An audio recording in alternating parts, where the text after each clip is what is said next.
നമസ്കാരം. ലേബ്രിന്തൈറ്റിസ്. നമുക്ക് ആദ്യം ചെവിയുടെ സ്ട്രക്ചർ കാണാം. ഈ ഇത്രയും കാണുന്ന ഇവിടെ നിന്ന് ഇവിടം വരെ കാണുന്നത് വെളിയിലത്തെ ചെവിയും എക്സ്റ്റേണൽ ഇയർ. ഇത് ഇത്രയും നടുഭാഗം, മിഡിൽ ഇയർ. അത് കഴിഞ്ഞിട്ടുള്ളത് ഇന്നർ ഇയർ, ഉള്ളിലെ ഭാഗം. അപ്പോൾ ഉള്ളിലെ ഭാഗത്തിന്റെ ഇത് മാത്രം നമ്മൾ കാണുവാണെങ്കിൽ അത് ഇതുപോലെ ഇരിക്കും. ഇതിനാണ് ലേബ്രിൻ എന്ന് പറയുന്നത്. അപ്പോൾ ഇന്നർ ഇയറിന്റെ ഈ ഫ്രണ്ടിലെ പാർട്ട് കേൾവിക്ക് മാത്രമുള്ളതാണ്. മിഡിൽ പാർട്ടും ബാക്കിലുള്ള പാർട്ടും ഇത് രണ്ടും ചേർത്ത് ബാലൻസിന് സഹായിക്കാൻ വേണ്ടിയുള്ളതാണ്. അപ്പോൾ ഇതിന്റെ മെയിൻ ഫംഗ്ഷൻ കേൾവിക്ക് ഹെൽപ്പ് ചെയ്യാനും ബാലൻസിങ്ങിന് ഹെൽപ്പ് ചെയ്യാനും. ഇത് വെളിയിൽ നിന്ന് കാണുന്ന ഹാർട്ട് ബോൺ ആണ്. ഇതിനകത്ത് ഇതുപോലെ സോഫ്റ്റ് ആയിട്ട് ഇരിക്കും. അപ്പൊ ഈ ലേബ്രിന്തില് ഇൻഫെക്ഷൻ വന്നാൽ അത് ലേബ്രിന്തൈറ്റിസ് എന്ന് പറയും. നോർമൽ ഫംഗ്ഷൻ ഞാൻ ഓൾറെഡി പറഞ്ഞു കഴിഞ്ഞു. ഇപ്പോ ഇൻഫെക്ഷൻ എന്താണെന്ന് ചോദിക്കുവാണെങ്കിൽ, അത് ടൈപ്സ് ചോദിക്കുവാണെങ്കിൽ അത് ബാക്ടീരിയൽ ആയിരിക്കും, അല്ലെങ്കിൽ വൈറൽ ആയിരിക്കാം. ഇപ്പോ ഈ സ്റ്റേജിൽ എനിക്ക് പറയാനുള്ളത്, ഈ പടത്തിൽ കാണുമ്പോൾ ഈ നടുഭാഗത്തിൽ ഇൻഫെക്ഷൻ വന്നാൽ അത് ഓട്ടൈറ്റിസ് മീഡിയ എന്ന് പറയും. അതിന്റെ സമയകാലം കുറവാണെങ്കിൽ അക്യൂട്ട് ഓട്ടൈറ്റിസ് മീഡിയ എന്നും, സമയകാലം ഒരുപാട് കൂടുതലാണ്, 3 മാസത്തിൽ കൂടുതലാണെങ്കിൽ അതിന് ക്രോണിക് ഓട്ടൈറ്റിസ് മീഡിയ എന്ന് പറയും. ഈ ക്രോണിക് ഓട്ടൈറ്റിസ് മീഡിയ 2 ടൈപ്സ് ഉണ്ട്. ഒന്ന് സേഫ് ടൈപ്പ്, ഒന്ന് അൺസേഫ് ടൈപ്പ്. അങ്ങനെ പറയാൻ കാര്യം എന്ന് വെച്ചാൽ, സേഫ് ടൈപ്പ് എന്ന് പറയുമ്പോൾ സേഫ് ആണ്, ആ വേർഡ് പറയുന്നത് സേഫ് ആണ്, ഒരുപാട് കോംപ്ലിക്കേഷൻസ് ഇല്ല അതിനകത്ത്. പക്ഷേ അൺസേഫ് ടൈപ്പിൽ കോംപ്ലിക്കേഷൻസ് ഉണ്ട്. അവിടെ നിന്ന് തലച്ചോറിലോട്ടോ വെളിയിലോട്ടോ കോംപ്ലിക്കേഷൻ ഉണ്ടാക്കാനുള്ള ചാൻസ് ഉണ്ട്. അപ്പൊ ഇവിടെ നിന്ന് ബാക്ടീരിയ അല്ലെങ്കിൽ വൈറസ് നേരെ അകത്തോട്ട് പോയി ഇൻഫെക്ട് ചെയ്യാനുള്ള സാധ്യതയുണ്ട്. വേറെ കാരണങ്ങൾ എന്തൊക്കെയാന്ന് ചോദിച്ചാൽ, ടോക്സിൻസ് കൊണ്ട് ലേബ്രിന്തൈറ്റിസ് വരാം, അല്ലെങ്കിൽ ദേഹത്തിനകത്തുള്ള പ്രതിരോധ ശക്തിയുടെ വ്യത്യാസങ്ങൾ ഉണ്ടെങ്കിലും ലേബ്രിന്തൈറ്റിസ് വരാൻ ചാൻസസ് ഉണ്ട്.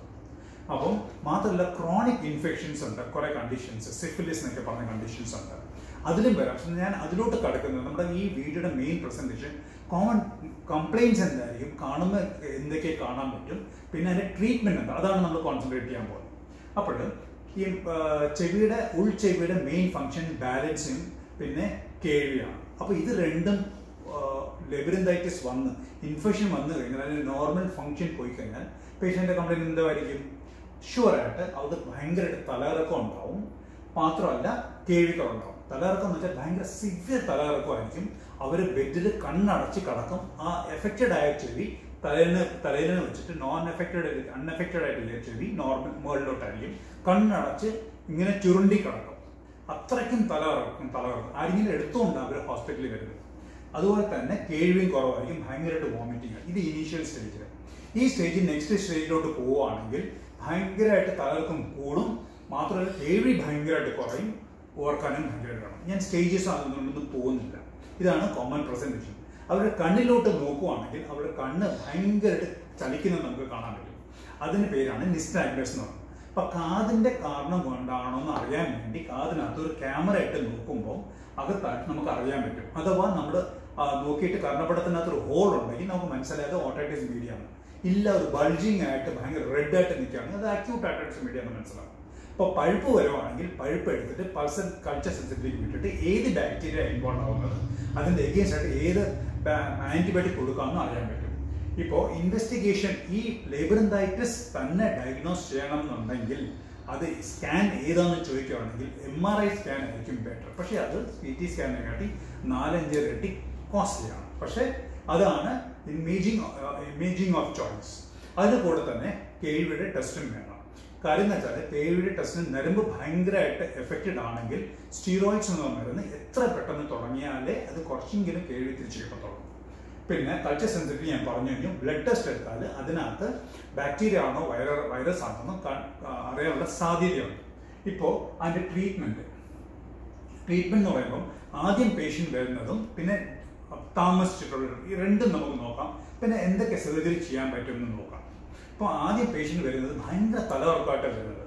അപ്പം നമ്മൾ പേഷ്യന്റിനെ അഡ്മിറ്റ് ചെയ്ത് കടത്തിയിട്ട് സ്ട്രിക്റ്റ് ബെഡ് റെസ്റ്റ് കൊടുത്ത് കണ്ണടച്ച് തന്നെ കടന്നോളൊന്നും കിടക്കാൻ പറഞ്ഞിട്ട് തല ഒന്നും ഭയങ്കരമായിട്ട് അനക്കാൻ പാടില്ല എന്ന് പറഞ്ഞ് IV ആന്റിബയോട്ടിക്സും ഉടനെ തുടങ്ങും. ഛർദ്ദിക്കാതിരിക്കാൻ വേണ്ടി ഒരു മരുന്നും. പിന്നെ ലേബ്രിന്തൈറ്റിസ് കൊണ്ടാണല്ലോ വന്നിരിക്കുന്നത്. അപ്പോൾ ലേബ്രിന്തിനെ കുറച്ച് ശാന്തമാക്കാൻ വേണ്ടി അതിനുള്ള ഇഞ്ചക്ഷൻസ് ഉണ്ട്.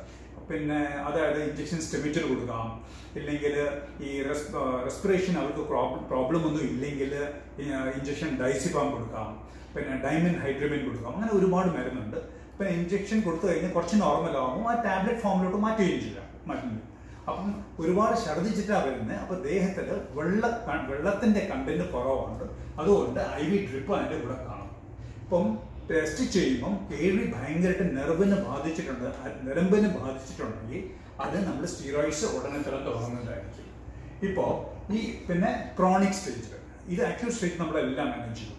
അത് കഴിഞ്ഞിട്ട് പേഷ്യന് ബാക്കി എന്ത് പ്രോബ്ലം ഉണ്ട്, അതായത് ഇത്ര ചെയ്തിട്ട് തലയിറക്കം നല്ലപോലെ കുറഞ്ഞു, പക്ഷെ ഒരു 20-30% ഇപ്പോഴും ഉണ്ട് എന്ന് പറയുന്ന ഒരു പേഷ്യൻ്റ്, അതിൻ്റെ കൂടെ തന്നെ കേൾവിയും ഭയങ്കരമായിട്ട് പോയി. അക്യൂട്ട് സ്റ്റേജ് നമ്മൾ മാനേജ് ചെയ്യും, പക്ഷെ എന്നാലും ബാക്കിയുണ്ട്. അപ്പോൾ കേൾവിക്ക് വേണ്ടി നമ്മൾ ഹിയറിംഗ് എയ്ഡ് കൊടുക്കും.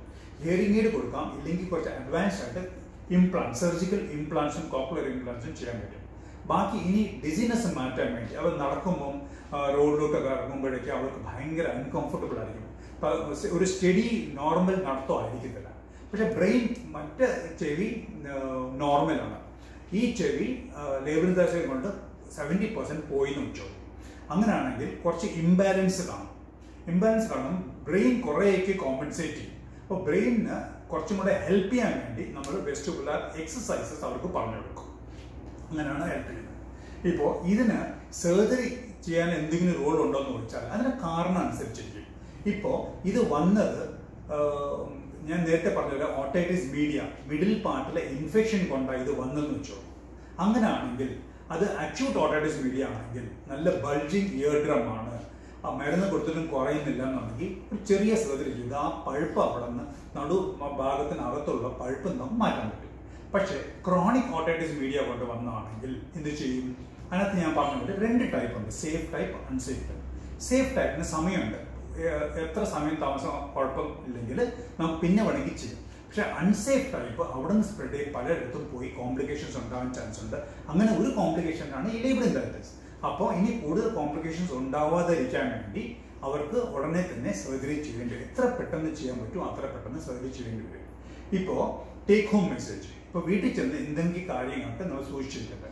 അപ്പോൾ മനസ്സിലാക്കേണ്ടത് ഒരു ചെവി ഓൾമോസ്റ്റ് പോയി, മറ്റേ ചെവി പ്രഷ്യസ് ഇയറാണ്, ഇമ്പോർട്ടൻറ്റ്. അപ്പോൾ ഈ ഇയർ ഭയങ്കര പ്രൊട്ടക്റ്റീവായിട്ടിരിക്കണം. ഒരുപാട് സൗണ്ട് പാടില്ല, ആരും തട്ടുമുട്ട ഇവിടെ അടിക്കാൻ പാടില്ല. ഒരു സർജറി ഈ സൈഡിൽ ചെയ്യാതിരിക്കാൻ നല്ലത്. ഏതെങ്കിലും ഹോസ്പിറ്റലിൽ പോയി കഴിഞ്ഞാൽ ആൻറ്റിബയോട്ടിക് വേണമെന്ന് ഡോക്ടർ പറഞ്ഞു കഴിഞ്ഞാൽ അത് ആ ആൻറ്റിബയോട്ടിക് ചെവി എഫക്റ്റ് ചെയ്യുന്ന ആൻറ്റിബയോട്ടിക് ആയിരിക്കാം. ചിലപ്പം ഡോക്ടർ പറയും ആൻറ്റിബയോട്ടിക് തുടങ്ങാന്നുള്ളത്. അങ്ങനെയാണെങ്കിൽ ഡോക്ടറിനെ റിമൈൻഡ് ചെയ്യണം, ഒരു ചെവി പോയിരിക്കാം, മറ്റേ ചെവിയാണ് ഇമ്പോർട്ടൻറ്റ് ഇയർ, പ്രഷ്യസ് ഇയർ ആണെന്ന് പറയണമെങ്കിൽ അവർ ആൻറ്റിബയോട്ടിക് അതനുസരിച്ചുള്ള ആൻറ്റിബയോട്ടിക് ചെയ്ത് നമ്മൾ ഈ ഇയർ നല്ലൊരു സൂക്ഷിക്കണം. അപ്പോൾ മറ്റേ സൈഡ് ഇപ്പോൾ എപ്പോഴും ഒരു ബാലൻസ് പോലെ പോയി നിൽക്കുന്നതുകൊണ്ട് അവർക്ക് ഈ ഹെവി മെഷീനറീസിനടുത്ത് നിന്ന് വർക്ക് ചെയ്യാൻ പാടില്ല എന്ന് പറയണം. ഹൈറ്റിൽ കയറി ജോലി ചെയ്യാൻ പാടില്ലെന്ന് പറയണം. വെള്ളത്തിന് അടുത്ത് നിന്ന് ജോലി ചെയ്യാൻ പാടില്ല. പിന്നെ അതുപോലെ തന്നെ ഈ ഫയർ തീയുടെ അടുത്ത് നിന്ന് പാടില്ല. ബിക്കോസ് ഇംബാലൻസ് ആയിക്കഴിഞ്ഞാൽ അവർ വീഴാൻ, മെഷീൻ്റെ മുകളിലോ തീയുടെ മുകളിൽ തന്നെ വീഴാനുള്ള സാധ്യത കൂടുതലാണ്. അതുകൊണ്ട് മാത്രമല്ല അവർ പെട്ടെന്ന് സഡൻ ഹെഡ് മൂവ്മെന്റ്സ് പാടില്ല. മാർക്കറ്റിലോട്ട് ഇറങ്ങി നടന്നു പോകുമ്പോൾ അവർ ഒരു ഓബ്ജക്റ്റ് നോക്കിയിട്ട് വേണം നടക്കാൻ പറ്റുകയും. കാരണം വെച്ചാൽ പല ഓബ്ജക്റ്റിനും ഇങ്ങനെ പെട്ടെന്ന് തല തിരിച്ച് നടക്കുമ്പോൾ അവർക്ക് എല്ലാം ചിലപ്പം ആടുന്ന പോലെ തോന്നാനുള്ള സാധ്യതയുണ്ട്. അത് കൂടും ബൈലാറ്ററലാകുന്നത്, എന്നാലും ഇതിലും വരാനുള്ള ചാൻസ് ഉണ്ട്. അപ്പോൾ അതനുസരിച്ച് വേണം നടക്കാൻ. അപ്പോൾ എന്ത് ചെയ്യണം? അവോയ്ഡ് ചെയ്യണമെങ്കിൽ ഒരു ഓബ്ജക്റ്റിൽ ശ്രദ്ധിച്ചിട്ട് അങ്ങനെ തന്നെ നടന്നു പോകുന്നതായിരിക്കും നല്ലത്. സഡൻ ഹെഡ് മൂവ്മെന്റ്സ് അവോയ്ഡ് ചെയ്യണം. ഒരുപാട് വെള്ളം കുടിക്കുക. പിന്നെ ഭയങ്കര നോയ്സി എൻവയോൺമെന്റിൽ പോവാതിരിക്കുക. കാരണം ഓൾറെഡി സ്ട്രെസ്ഡ് അപ്പ് ആണ് ആള്. അതിന് കൂടെ ഈ എൻവയോൺമെന്റിന്റെ സൗണ്ട് വന്നു കഴിഞ്ഞാൽ കുറച്ചും കൂടെ സ്ട്രെസ്ഡ് അപ്പ് ആവാനുള്ള ചാൻസസ് ഉണ്ട്. പിന്നെ രാത്രി കടക്കുമ്പോൾ പിച്ച് ഡാർക്ക്, ഒരുപാട് ഇരുട്ടി കടക്കരുത്, ഉറങ്ങരുത്.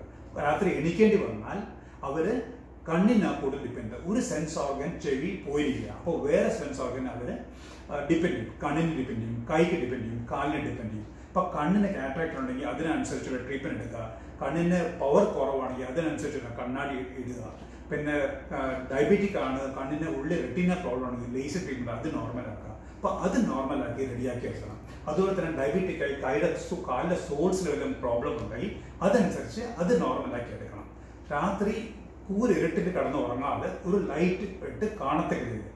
അവരുടെ ബെഡിനും ബാത്റൂമിന്റെ ഇടയ്ക്ക് നല്ല സ്ട്രോങ് ആയിട്ടൊരു ചെയറോ സ്ട്രോങ് ആയിട്ടൊരു ടേബിളോ അവർ കൈ പിടിച്ച് നടന്ന് പോകത്തക്ക രീതിയിൽ. അത്രയും ഹാൻഡിക്യാപ്ഡ് ആയിരിക്കത്തില്ല, എന്നാലും ഇതൊക്കെ ഒരു ഹെൽപ്പിംഗ് ടിപ്സ് ആണ്. ഇതാണ് ലേബറിൻഡൈറ്റിസിനെ പറ്റി എനിക്ക് പറയാനുള്ളത്. നമസ്കാരം.